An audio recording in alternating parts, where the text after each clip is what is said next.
right, we're about ready to make Italian meringue buttercream, and the first thing that I'm doing is I am calibrating my thermometer. It's really important to find out if what your readings are with boiling water. And according to this, it shows that boiling is 212, which is excellent because that's the normal temperature of the water that you want. So we don't have to adjust our degrees on our Italian meringue buttercream.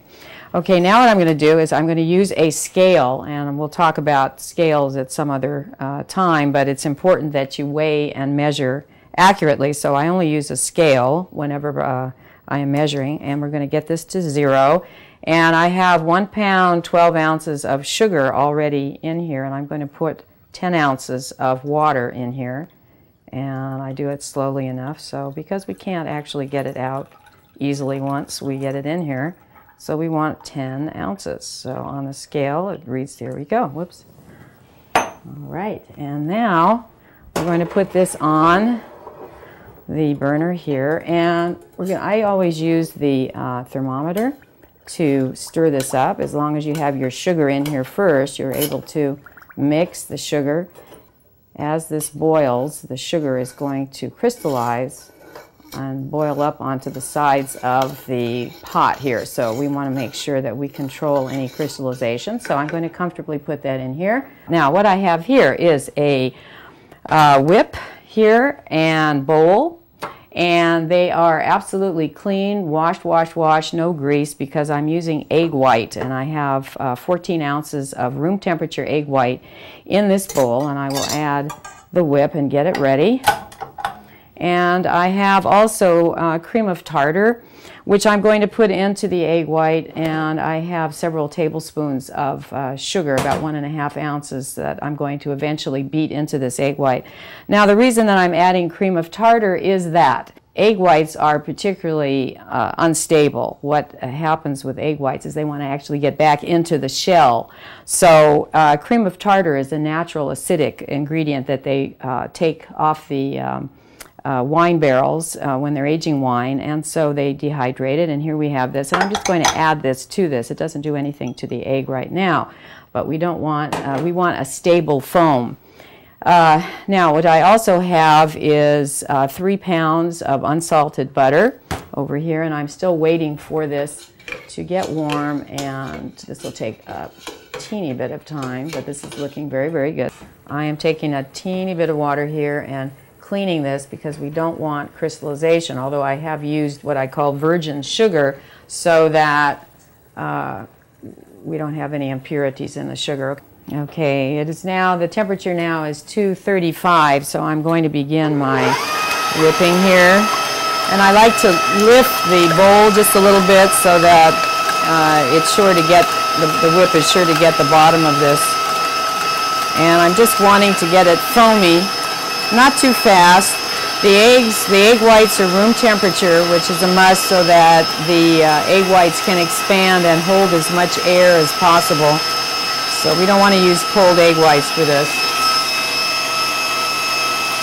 Okay, I'm going to start a little faster now, and I'm going to add the 1.5 ounces of sugar to the side of the bowl, and we're going to whip this until it's stiff and glossy. Oh my goodness, so here we have it. So how do you deal with something like this? Okay, we want enough Italian meringue buttercream to frost the cake. So we make a lot of it.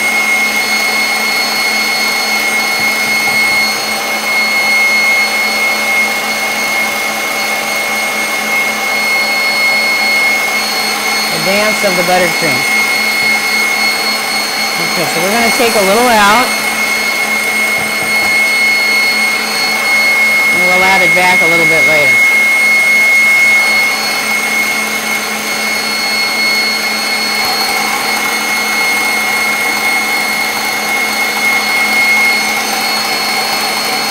So I'm putting the cool meringue back into here to cool what's in here, and then I'll just kind of do that periodically. Okay, right, so now we've had the mixer on high, medium-high for about 25 minutes. And now I'm going to just neaten things up again. Because we're going to get messy. Here we go. So we're going to turn this on. We're going to turn this on high speed, and now I'm going to start adding the butter. This is unsalted butter again. That's room temperature, 3 pounds, and I'm going to add it. Scrape along the side here. Scraping on here. I've got a little bit of butter right there. Alrighty. And while we're doing this, I'm going to add the flavor. And so I'm using the Napoleon brandy. I use about 3 tablespoons. We like it to be flavorful. I never skimp on the liquor. I don't drink so much. I enjoy baking with it. Okay, now we're going to be very careful because we don't want to splatter. So we have liquid on the top. Start out slowly. And then we'll go fast.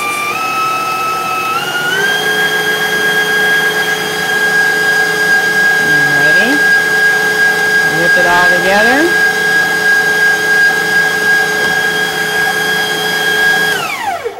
And then we